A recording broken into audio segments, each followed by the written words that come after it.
Hello students, आज हम कक्षा 12वीं की पूरक पाठ्य पुस्तक वितान का पाठ डायरी के पन्ने का भाग 2 शुरू करने जा रहे हैं। इसके पहले हम उसकी डायरी के 2 पन्नों को पढ़ चुके हैं। आज हम तीसरे पन्ने को पढ़ना शुरू करते हैं, जो कि शुक्रवार 10 जुलाई 1942 में लिखा गया है। फिर वो क्या लिखती है? मेरी प्यारी किट्टी, मैंने घर के लंबे चौड़े बखान के साथ साथ हो सकता है तुम्हें बोर कर दिया हो, लेकिन मैं अभी भी यही सोचती हूँ कि तुम जानो हम कहाँ आ पहुँचे हैं और हम कैसे आ गए हैं और हम क्या कर रहे हैं। मेरे आगे के पत्रों से पता तुम्हें चल ही जाएगा कि हमने यहाँ पर क्या क्या करा है, हम कैसी स्थिति में आए हैं। लेकिन पहले मैं अपना किस्सा तुम्हें जारी रखकर पूरा सुनाना चाहती हूँ। मैंने अभी तक अपनी बात पूरी नहीं की है। 263 प्रिंस एंड ग्रॉस्ट में हमारे पहुंचने पर मीएफ तुरंत हमें लंबे गलियारे से सीढ़ियों के ऊपर दूसरी मंजिल पर और फिर एनेक्सी में ले आई है। उसने हमें अकेला छोड़ा और हमारे पीछे दरवाज़ा बंद कर दिया, मतलब तुरंत दरवाज़ा बंद कर दिया। और मार्गोट अपनी साइकिल पर पहले ही आ चुकी थी, क्योंकि हम बात करी थी कि मार्गोट मीएफ के साथ पहले आ चुकी है, एन अपने माता पिता के साथ में बाद में आई है। और मार्गोट आके उनकी राह देख रही थी। हमारी बैठक और दूसरे कमरे सामान से ठूसाठूस भरे पड़े थे। आप कहीं भी जैसे शिफ्ट करते हैं, कहीं नई जगह पर जाते हैं तो अपना सारा सामान ले जाकर वहाँ रख देते हैं, और वो कमरे ठूसाठूस सामान से भरे थे। कहीं पर भी तिल धरने की जगह नहीं थी, मतलब कि बिल्कुल भी जगह नहीं थी। और पिछले महीनों में जो कार्डबोर्ड भर भर के सामान बक्सों में भर भर के ऑफिस में आ गया है, उसको अब निकालना था। वो चारों तरफ फर्श पे बिखरा हुआ था, बिस्तर फैले हुए थे। छोटा कमरा फर्श से लेकर छत तक पूरा कपड़ों से अटा हुआ था, मतलब कि भरा हुआ था। उस रात अगर हम ढंग से सोने के बारे में सोचते तो सारा सामान हमको तरतीब से, मतलब सही से जमाने की जरूरत थी। हमें सफाई का काम तुरंत शुरू कर देना था। माँ और मार्गोट की तो हाथ हिलाने की भी हिम्मत नहीं हुई थी। वे बिना चादरों वाली गद्दियों पर ही पसर गई थी, थकी हुई थी, बेहाल थी और पस्त थी। लेकिन पापा और मैंने सफाई का मोर्चा संभाला और हम तुरंत जुट गए। हम सारा दिन पैकिंग खोलते रहे, अलमारियां भरते रहे, कीले ठोकते रहे और सारे सामान को सही ठिकाने से लगाते रहे। आखिर में बहुत ज़्यादा थक के चूर हो गए थे और साफ बिस्तरों पर ढह गए, मतलब कि सो गए थे। हमने पूरे दिन में एक बार भी गर्म खाना नहीं खाया था, क्योंकि किसे परवाह थी इस बात की, क्योंकि मार्गोट और उनकी माँ बहुत थकी हुई थी। उनका थकान के कारण बहुत ज़्यादा बुरा हाल पापा को उनको बिल्कुल फुर्सत नहीं थी। मंगलवार की सुबह हमने पिछली रात को छोड़े हुए काम को पूरा करना शुरू कर दिया था। बेप और मीएफ हमारे साथ कूपनों से शॉपिंग करने, मतलब उनके कूपन, जो राशन के कूपन थे ना, उससे शॉपिंग करने के लिए गए थे। और पापा ने ब्लैकआउट वाले पर्दे लगाना शुरू कर दिए थे खिड़कियों पर। ब्लैकआउट के पर्दे का मतलब ये होता है कि घर की बिल्कुल भी रोशनी बाहर ना जा सके। काले मोटे वाले पर्दे, जिससे किसी को पता ना चल सके बाहर वालों को कि अंदर कोई रहता है, अंदर कोई रोशनी होने वाली है।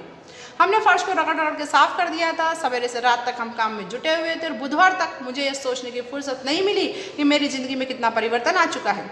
अब गुप्त एनेक्सी में आने के बाद पहली बार मुझे थोड़ी फुर्सत मिली है। मैं तुम्हें बताऊं कि मेरी ज़िंदगी में क्या क्या हो चुका था और क्या होने जा रहा है।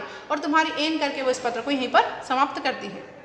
अगला है शनिवार 28 नवंबर 1942। मेरी प्यारी किट्टी, हम इन दिनों बिजली का बहुत ज़्यादा इस्तेमाल करते हैं, क्योंकि अगर घर बंद रहेंगे, बिल्कुल अंदर ब्लैक कर्टन लगे रहेंगे, काले पर्दे लगे होंगे, उजाला नहीं आएगा बाहर का, तो बिजली का इस्तेमाल तो करना ही है ना। वो बोलती है हम राशन से ज़्यादा खर्चा तो बिजली पे करने लगे हैं। ऐसा ना हो कि हमारी बिजली कट जाए एक पखवाड़े के लिए, पखवाड़ा मतलब सप्ताह के लिए।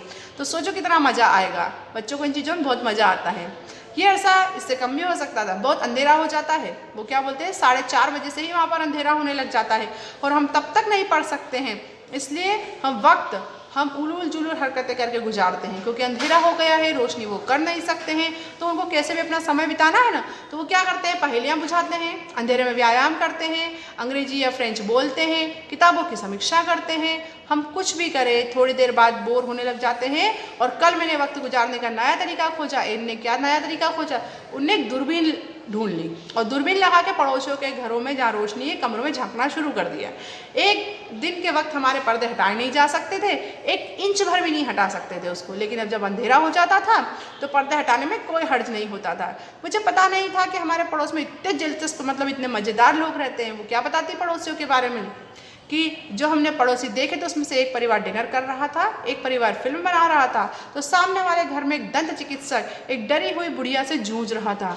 एक मतलब डेंटल डॉक्टर होगा, दंत चिकित्सक होगा, कोई बूढ़ी महिला उसके पास दांतों का इलाज कराने आई होगी, वो उससे परेशान हो रहा था।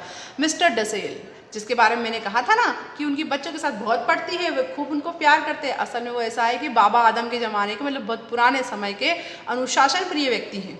और लंबे लंबे भाषण देना उनको अच्छा लगता है, जिन्हें सुनकर आपको नींद आने लगेगी। बच्चों को वैसे ही भाषण सुन के नींद आती है। चूँकि मुझे अकेले ही रहना का ये सुख मिला है, भले सारा सुख एन को मिला है। क्यों मिला है? क्योंकि एन घर की सबसे शैतान लड़की मानी जाती है, इसलिए उसको मिस्टर डसेल के साथ रहना मजबूरी बन गया था उनका। महाराज डसेल के साथ यह लंबोतरा सकरा कमरा शेयर करती हूँ, चूँकि मुझे ही हम 3 बच्चों में आमतौर सबसे खर दिमाग और तुक मिजाज समझा जाता है। मेरे पास यही एक उपाय बचता है कि मैं उनकी पुरानी डांट फटकार भाषणों की लंबी लंबी उबाई श्रृंखला की तरफ ध्यान ना दूं, लेकिन न सुनने का नाटक करती रहती हूँ। मैं उनकी बातों पे ध्यान नहीं दे रही हूँ, लेकिन मुझे उनकी एक बात जो सबसे बुरी लगती है वो ये लगती है कि वो चुगलखोर है। अपने बिल्कुल चुगली कर देते हैं। उनकी सारी खबरों की रिपोर्ट वो जाके मम्मी को देते हैं, फिर इनको अपनी मम्मी से डांट पड़ती है। कभी कभी मिसेस वॉन जब आ जाती है तो उनकी डांट बच जाती है। सचमुच मीन में निकालने वाले परिवार में अगर आप केंद्र में हो और सारे दिन आप ही की बुराई होती रहती है, आपको दुत्कार मिलती है, इनने ऐसा करा, इनने वैसा करा, तो आप सोच सकते हो कितनी मुश्किल का समय होता है। रात को जब मैं बिस्तर पर होती हूँ तो अपने पापों को बढ़ा चढ़ाकर जो लोगों को बताया गया है उसके बारे में सोचकर हंसने लगती हूँ। पाप किसको बोल रही है? वो अपनी छोटी छोटी गलतियों को बोल रही है जो बच्चे बचपन में करते हैं। वो फिर बोलती है कि मैं इसके बारे में सोचकर हंसने लग जाती हूँ, जैसे कि मेरा जो दिमाग है उसका जो मिजाज है वो मस्ती करने का, शैतानी करने का, इसकी वजह से कभी कभी इस बात पर वो रोने भी लगती है। उसको ख्याल आता है मैं जो कुछ भी हूँ उससे अलग होना चाहती हूँ, या मैं इससे अलग तरीके से व्यवहार करना चाहती हूँ, जो मैं हूँ या जो मैं होना चाहती हूँ। अब वो ये सब बातें इतनी उलझा कर बोलती है कि फिर बोलती है मेरी प्यारी किट्टी, अब मैं तुम्हें कितना उलझा रही हूँ, कितना परेशान कर रही हूँ। लेकिन मैं चीज़ों को एक बार में लिख कर उनको काटना पसंद नहीं करती, क्योंकि उसने ये बातें अपनी डायरी में लिख चुकी थी। इसलिए पत्र में उनको ऐसा का वैसा उसने लिखा है, क्योंकि एक बार लिखा हुआ वो काटना पसंद नहीं करती है। और इसी कमी वाले वक्त में कागज़ को मोड़ तोड़ कर रद्दी फेंकना तो बिल्कुल पसंद नहीं करती है वो। इसलिए मैं तुम्हें सिर्फ इतनी सलाह दे सकती हूँ कि तुम ऊपर वाले हिस्से को फिर से पढ़ने की कोशिश मत करना, क्योंकि इसमें तुम्हारे सिर पैर में कुछ भी समझ में आने वाला नहीं है। यहीं पर वो अपने पत्र को विराम देती है तुम्हारी एन लिख के। इसके आगे का जो हमको पत्र पढ़ना है शुक्रवार 19 मार्च 1943 का, इसको हम इस पाठ के अगले भाग में पढ़ेंगे। धन्यवाद।